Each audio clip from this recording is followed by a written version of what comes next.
Premier ministre, franc CFA tudd nga ko ñaari yoon ci sa déclaration de politique générale dem ngeen waxtaan ak BCEAO bëggoon naa nga wax ñu BCEAO lu mu wax bëggoon naa nga wax ñu suñu naataango yi ñu sekkal réewu Afrique sowu jant lan mooy seen position ba ci kanam fi nga jàpp. jërëjëf honorable honorable député Amadou Ba numéro 2, vous avez la parole. Honorable député Aïcha Touré se prépare.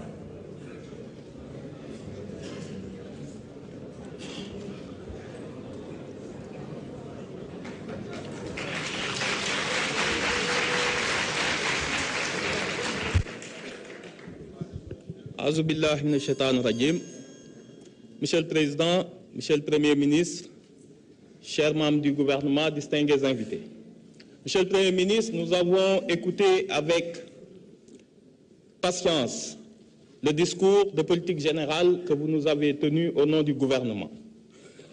Nous sommes conscients, et le président de la République, Bassirou Diomaye Diakhar Faye, l'a rappelé si souvent, ce mandat sera celui des réformes institutionnelles.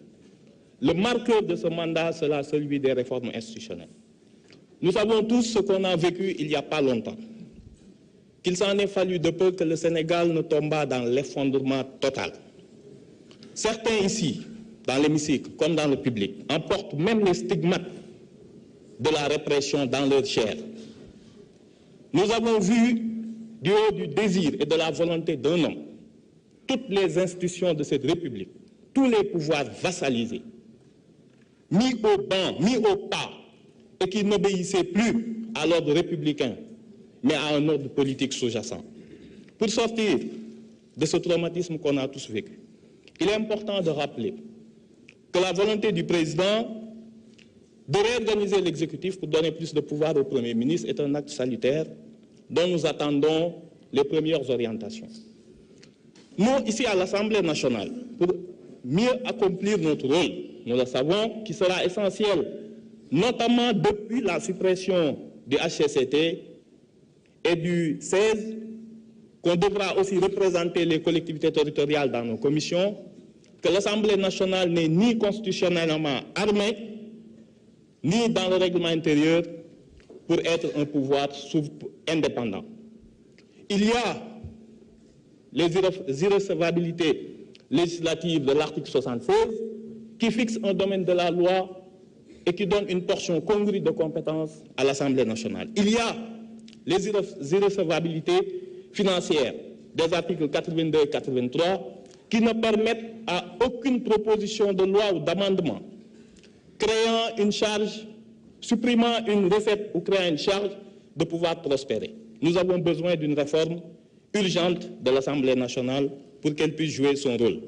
Nous savons aussi que vous avez initié la réflexion autour de la création d'une Cour constitutionnelle. Nous l'attendons avec impatience.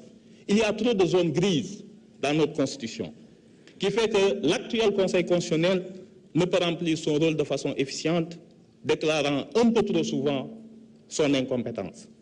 Nous pensons que ces zones grises doivent être adressées. Nous savons qu'il y a le projet aussi.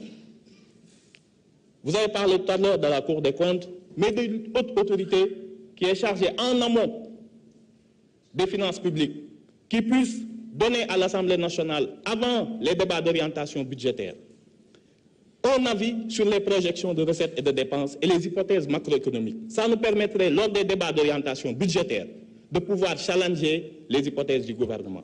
Nous savons aussi que sur le plan électoral, une haute autorité devra voir le jour pour pouvoir régler définitivement la question et des partis politiques, de leur financement, mais surtout du parrainage, que le Conseil constitutionnel ne soit plus mêlé aux jacqueries politiciennes. Nous l'attendons aussi avec impatience. Je finirai par dire que dans le financement des partis politiques, ne pas oublier ceux qui font vivre la démocratie locale, à savoir les conseils municipaux. Ce sont les laissés pour compte. Actuellement, le conseil municipal fait vraiment du patriotisme. Je vous remercie. Merci beaucoup, honorable député Amadou Ba numéro 2. Honorable député Aïcha Touré, vous avez la parole. Honorable député Tafsir Choy Mangawach.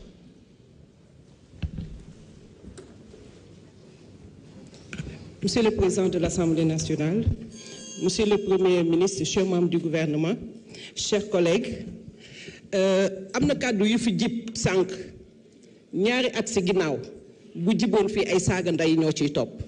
Bravo la majorité, c'est ça l'élégance parlementaire. Et Monsieur le Président de l'Assemblée nationale, le Djubanti Assemblée nationale est en marche. On s'en réjouit. Bravo. Alors, je pense que c'est un plaisir que je me tiens devant cette auguste Assemblée pour plaider en faveur des Sénégalais de l'extérieur. Sans oublier, bien sûr, Monsieur le Premier ministre, parce que dans mon je l'ai toujours dit, vous avez fait tomber les barrières entre les Sénégalais de l'intérieur et de l'extérieur. Dans l'histoire politique de notre nation, on n'a jamais vu une diaspora aussi engagée dans les affaires publiques de son pays. Et ceci en est une preuve. Monsieur le Premier ministre, sans que un message, ne Premier ministre, li nga waroon wax yëpp wax na ko ndax desal na la mënoon na laa desal ma ne leen fii la ma dàqale parce que c'est l'occasion pour moi de revenir sur la pertinence de son intention pour la diaspora. Pourquoi loolu? Monsieur le ministre